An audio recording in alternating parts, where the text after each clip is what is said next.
Welcome to Slingshot Fever. Today, we're taking this to this. Stay tuned and see how to do it.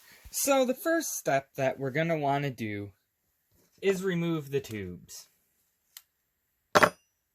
Boom. Now we have a cold bent frame. No tubes to get in the way. First things first, for doing a wrapping job, we're going to need some wrap. Now, obviously, I'm wrapping in green. And I'm going to use this green as well.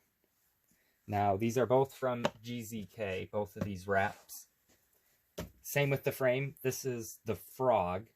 So I figured the scaled green two-tone, like that's where it's at. It's the frog. So I'm going to be working on some speed shooting. So this was one of the cheaper frames that I found that I liked the shape of. So I figured getting it all decked out, why not show you folks how I do it? So after we've got our wrap picked out, we're going to need a pair of scissors for cutting it. And I'm also going to put in a palm swell, much like you have seen in the figure 8 videos. So I have a piece of pool noodle. Now, I have it cut out at a funny shape. This is intentional. This allows when you do the wrap and pull it tight, see how clean that is there?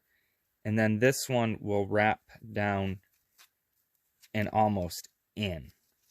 Now, for cutting that, I suggest a utility knife, X-Acto knife, scalpel, something like that. I actually use a G10 scalpel. It's a number 60 blade. And I actually got this off of AliExpress. Absolutely an amazing little knife. Absolutely love it. Great, great, great tool. So, one last thing that we need. Now, this one is a personal preference. Some may not want to use it. I absolutely don't have anything against it. Tape, and you'll see why. Now, the easiest thing to do, in my opinion, is rip off a strip, stick it somewhere. Another tip, I always take my tape and fold over the edge. Then when it rolls back, you have that nice little tab to grab. You don't spend an hour fighting it. So, check it out. Give it a try. Maybe you'll like it. Maybe you won't. Now, I've got my tape just stuck here on the edge of my cutting mat. I don't believe you can see it. I'm going to just cut it into little tiny strips. I will show you. We have just a little tiny piece here. Now, let's get wrapping. I'm going to stick that tape on the edge of my mat for later use. Now, with the tube shooters, you want to make sure that you don't start too close where you interfere with getting your tubes into the fork.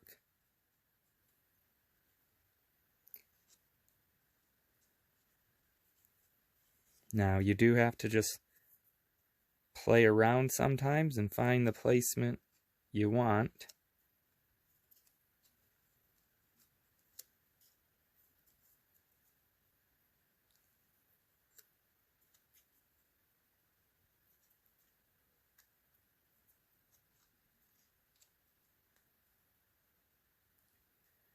Now, there's that side done. Tape. Doesn't really matter where you put it. It's just to hold it. You can remove that later if you wish. Going to speed this up. All we're going to do is do the same exact thing to the other fork. Going to make sure it's even. And here you can see that different thicknesses can be acquired by how you wrap it. So try to keep it exactly the same if you're the type like me that will bug you. Okay, so I have that rewrapped. I have my little piece of tape on there. I also taped the start of what's going to be going around the pinky hole here. Like I said, don't be afraid to redo. You're going to spend the time to do it. Get it done the way you want it. Going to hit the speed up button. Now, these are definitely problematic when you're doing round circles like this, as the inside will be much tighter than the outside, so take special care. So there we go. Now, I will hit it with another little strip of tape.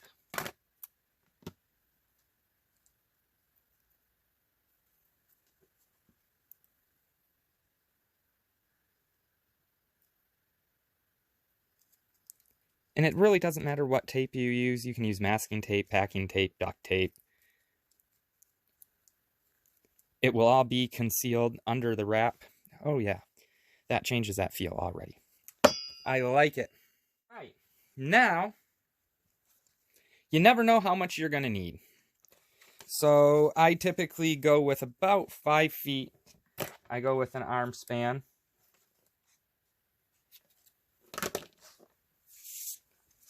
Now, we have to decide where we want to start our wrap and where we want to end.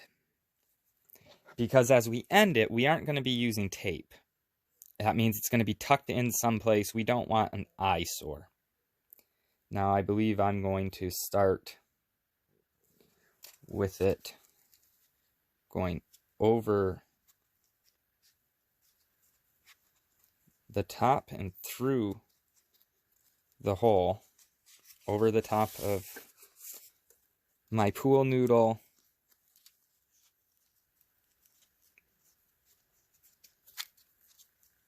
palm swell here.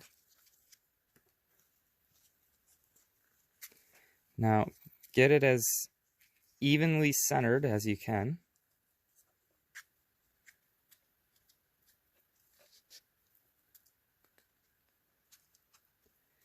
That looks pretty darn good to me.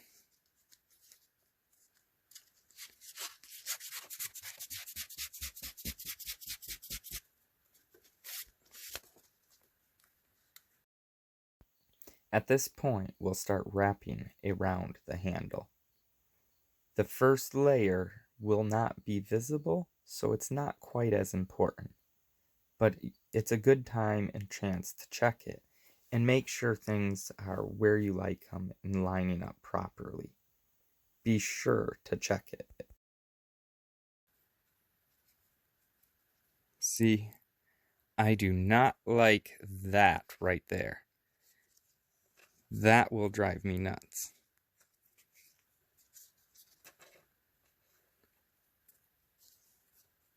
So, one must take care to eliminate those type of problems right now. This is the step to do that on.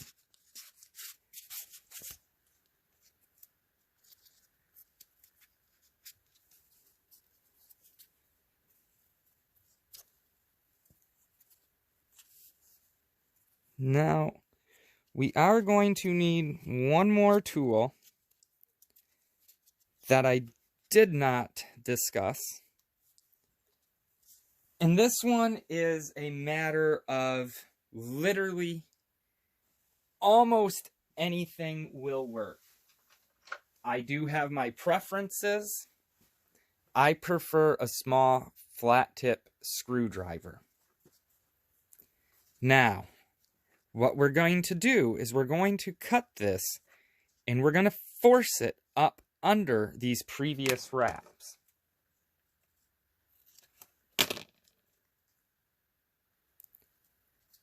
Now you can peel it back some like that. The reason I like using a flat tip screwdriver is because you can fold it under, and you can really work it in there, typically without any real major difficulties.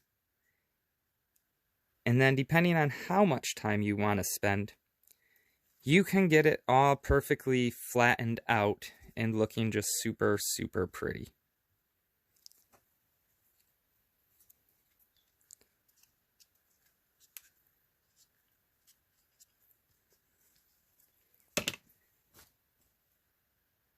So there we have the frog, fully wrapped, two-tone green, palm swell, fits in there nice and great, locks in, still have a nice little pinky hole. Last step prior to shooting.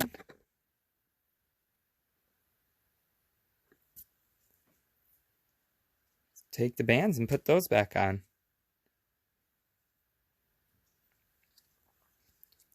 So this was the complete how to wrap a frame. I hope you guys enjoyed it. I hope some of you have had artistic inspiration to go buy yourself some wrap. You can use tennis racket wrap, racquetball racket wrap, baseball bat tape. There's all sorts of options, all sorts of colors. You may not like green. You may have wished I'd have done it in purple and blue or red and black or whatever. But that's so much better looking than the standard cold bent frame and much more comfortable to hold. Thanks for watching. Hope you enjoyed it. Be sure to like, share, and subscribe if you enjoyed this content. And as always, shoot safe, shoot straight, and God bless.